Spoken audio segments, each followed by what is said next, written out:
بھی نہیں کہا کہ لڑکیوں کو زندہ دفن کرنا بند کیا جائے۔ پہلا جملہ قرآن کریم کا جو نازل ہوا میرے بھائی وہ یہ کہ اقرأ باسم ربک الذی خلق، پڑھیے اس رب کے نام سے جس نے پیدا کیا۔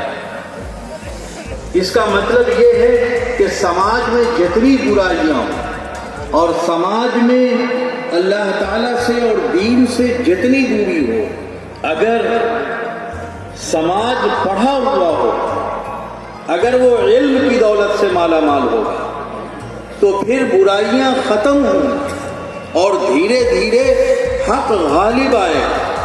لیکن جو سماج الصادق الامین وعلى آلہ وصحبہ اجمعین، اما بعد۔ محترم اور معزز حاضرین، السلام علیکم ورحمۃ اللہ وبرکاتہ۔ سب سے پہلے شکر ہے اللہ سبحانہ و تعالیٰ کا جس نے مجھے اور ہم سب لوگوں کو یہاں توفیق دی کہ ہم لوگ جماعت کی اسلامی فکر کے تحت یہاں جمع ہو سکیں۔ سبحان اللہ و بحمدہ، سبحان اللہ العظیم۔ اللہ سبحانہ و تعالیٰ کی حمد و ثنا کے بعد یہ بہت ضروری ہے کہ انسان کا شکر ادا کرے، کیونکہ جس نے انسان کا شکر ادا نہیں کیا اس نے اللہ کا شکر ادا نہیں کیا۔ اس جلسے کو اس حالت میں لانے کے لیے تقریباً 150 سے زیادہ لوگوں نے صبح اور شام محنت کی ہے۔ میرے سامنے ایک فہرست ہے اور میں چاہتا ہوں کہ ان تمام ناموں کو پڑھوں تاکہ ایک حوصلہ افزائی ہو لوگوں کی کہ جب وہ کام کرتے ہیں تو لوگوں تک ان کا نام بھی پہنچتا ہے اور آپ لوگ ان کے لیے دعا بھی کر سکیں گے، انشاءاللہ نام لے کر کے دعا کر سکیں گے۔ میں بہت شکر گزار ہوں جناب الحاج اکرام الحق صاحب کا، جناب مفتی سہراب ندوی صاحب کا، جناب قاضی محمد عتیق اللہ رحمانی صاحب کا، جناب قاضی عبد التواب قاسمی صاحب کا آپ کے سامنے پیش کرنا چاہتا ہوں، اور وہ میں شروع کرنا چاہتا ہوں تعلیم کی اسلامی تاریخ سے۔ وہاں کوئی پریشانی ہو گئی ہے کیا؟ اگر نہیں تو بیٹھ جائیں سب لوگ، انشاءاللہ آپ بیٹھ جائیں گے تو سارے لوگوں کو نظر آئے گا۔ ٹھیک، تو تعلیم کی اسلامی تاریخ کیا ہے؟ کیا مسلمان ہمیشہ سے اسی حالت میں تھے جس حالت میں آج ہیں؟ اور جو میں انشاءاللہ اس کے بعد آپ کو بتاؤں گا کہ ہم لوگ کس حالت میں ہیں ابھی، کیا ہمیشہ سے ایسا تھا؟ تو ہم یہ دیکھتے ہیں کہ ایسا بالکل بھی نہیں تھا۔ کانسٹیٹیوشن کی تاریخ میں، دستور کی تاریخ میں سب سے پہلا دستور یہ پڑھایا جاتا ہے کہ 1395 میں میگنا کارٹا لندن میں لکھا گیا، اور یہ دستور ہے اور یہ غلط ہے۔ اس سے تقریباً 700 سال پہلے میثاق مدینہ لکھا گیا اور وہ سب سے پہلا دستور ہے۔ یہ دستور کی سطح پر مسلمانوں کی بے پناہ بڑی کامیابی ہے، جس نے پورے دنیا کو دستور کا نظام سکھایا۔ اب اس کے بعد چلیے قانونی پڑھائی پر۔ اسلامی فقہ آج تک دنیا میں سب سے ایوالوڈ، سب سے ترقی پذیر لا ہے، اس میں کسی کو کوئی شبہ نہیں ہے۔ اس کے آگے چلیے سائنس کی دنیا میں آتے ہیں۔ 1866 تک پورے یورپ میں میڈیکل اسکول میں، یعنی میڈیکل کالجز میں جس کتاب کو پڑھایا جاتا ہے، سرجری کی کتاب کو پڑھایا جا رہا تھا، وہ مسلمانوں کی لکھی ہوئی تھی۔ 1866 تک مسلمانوں کے بنائے ہوئے آلات جس شیپ میں انہوں نے بنایا، جس طرز میں انہوں نے بنایا، وہ آج تک استعمال ہو رہا ہے۔ تھوڑا اور آگے چلیے، فزکس کی طرف چلتے ہیں۔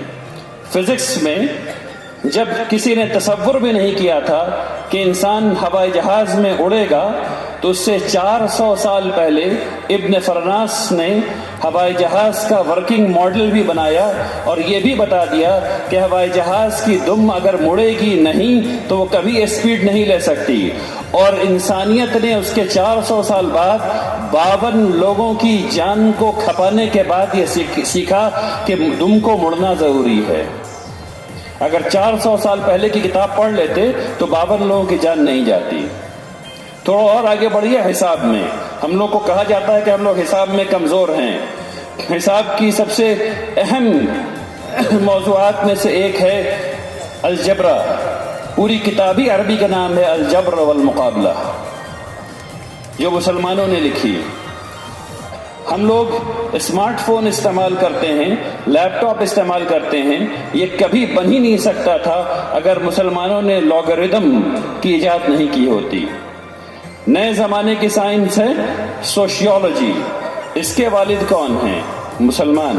اور یہ سب لوگ کون ہیں جن کا نام میں لے رہا ہوں؟ یہ سب کے سب عالم ہیں، کوئی مفسر ہے، کوئی محدث ہے، کوئی فقیہ ہے، سب کے سب، کوئی اس میں استثناء نہیں ہے۔ کیمرہ کس نے بنایا؟ ایک عالم نے بنایا۔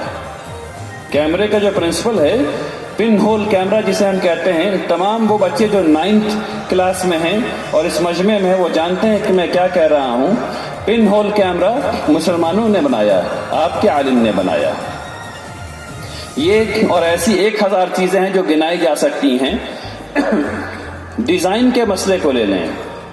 ڈیزائن میں میرا خیال یہ ہے، اگر میں بھول نہیں رہا ہوں تو 7 یا 9 قسم کا ڈیزائن ہے جو زمینوں پر بنایا جاتا ہے، بس اتنا ہی ہے، اور یہ سب کا سب اسپین میں مسلمانوں نے ایجاد کیا ہے۔ تو ایسا نہیں ہے کہ مسلمان تعلیم سے عاری رہے ہیں، بلکہ حقیقت یہ ہے کہ جب یورپ اندھیرے میں، ظلمت کے اندھیرے میں تھا تو مسلمانوں کے ہاں تعلیم ہی تعلیم تھی۔ آپ کو یہ سن کر کے حیرت ہوگی کہ جب یورپ سے وہاں کے پرنس، وہاں کے شہزادے مسلمانوں کے پاس آتے تھے تہذیب سیکھنے کے لیے، وہ سیکھنے کے لیے آتے تھے کہ سائنس کیسے پڑھتے ہیں، وہ سیکھنے کے لیے آتے تھے کہ فقہ کا استعمال کیسے ہوتا ہے، وہ سیکھنے آتے تھے کہ مسلمان کیسے کامیابی حاصل کر رہے ہیں۔ آپ کو یہ بھی سن کر کے حیرت ہوگی کہ اس وقت جب وہ سیکھ کر کے جاتے تھے تو ان کو ایک نئی چیز ملتی تھی، وہ ہے چھری کانٹا۔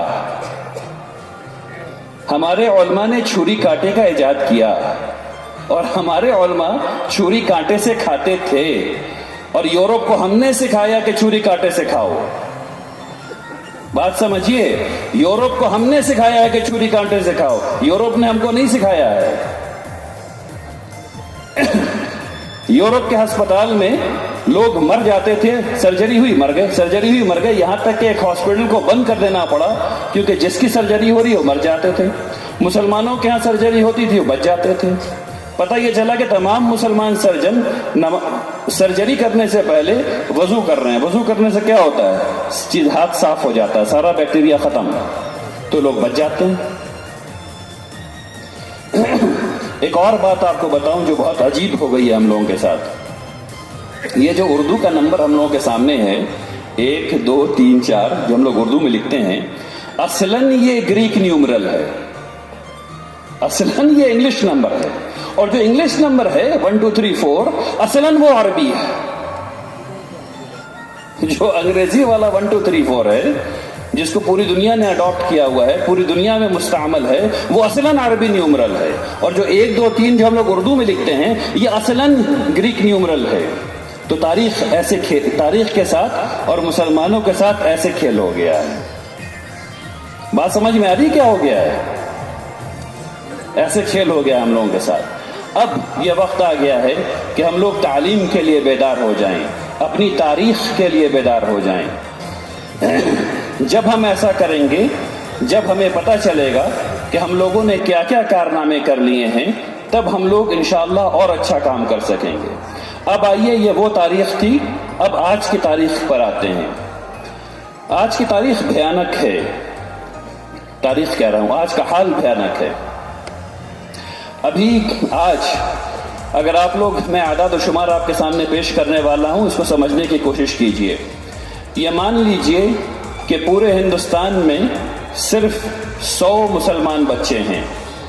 یہ مان لیجئے کہ پورے ہندوستان میں صرف 100 مسلمان بچے ہیں، جس میں سے 50 لڑکی اور 50 لڑکے ہیں، اور سب کی عمر صرف 6 سال ہے، اور وہ پہلی جماعت میں پہلے دن داخل ہوئے ہیں۔ صرف 100 بچے ہیں، پہلی جماعت ہے، 6 سال کی عمر ہے، پہلے دن داخل ہوئے ہیں۔ پہلے دن میں اور آپ یہ طے کرتے ہیں کہ اس میں سے 43 بچے انگوٹھا چھاپ رہیں گے، ان کو نہیں پڑھیں گے، پڑھایا جائے گا۔ ان کو ہم لوگ ان کے کلاس سے، ان کے درجے سے نکالتے ہیں اور باہر کر دیتے ہیں کہ ان کو نہیں پڑھائیں گے۔ نہیں پڑھانے کی 1000 وجہ ہو سکتی ہے، لیکن ہمارا معاشرہ، میرا معاشرہ، آپ کا معاشرہ یہ طے کرتا ہے کہ ہم 43 بچے کو نہیں پڑھائیں گے۔ اب اس کے بعد کہانی شروع ہوتی ہے۔ اس میں سے ہم 3.5 بچے کو، سمجھ کے لیے آسان کر دیتا ہوں، 4 بچے کو مدرسے بھیج دیتے ہیں۔ اب وہ بچہ مدرسہ جائے گا 4، باقی جو بچے بچ گئے وہ اب پہلی جماعت سے دوسری، دوسری سے تیسری، ایسے ایسے کرتے 10ویں جماعت تک پہنچتے ہیں۔ جب 10ویں جماعت سے فارغ ہو رہے ہوتے ہیں تو صرف 17 بچے ہم لوگ 10ویں جماعت سے فارغ کروا پا رہے ہیں۔ 17 بچے، 32 بچے بیچ میں لڑک جاتے ہیں۔ 43 پہلے نکال دیے گئے، 32 10ویں جماعت سے پہلے نکال دیے گئے۔ 43 پہلے نکال دیے گئے، 32 بیچ میں نکال دیے گئے۔ پڑھا لکھا کس نے؟ 4% نے، اور پھر 17% نے۔ 17% 10ویں جماعت پاس کروا پائے ہم لوگ۔ اس کے بعد کیا ہوا؟ جب وہ لوگ بیچلرز لیول پر پہنچے، یعنی بکالوریوس پر پہنچے، bachelors in arts, bachelors commerce, arts, science, engineering, medicine. ہم سے جڑے رہنے کے لیے ہمارے YouTube چینل کو سبسکرائب کریں اور نئی ویڈیو کی نوٹیفیکیشن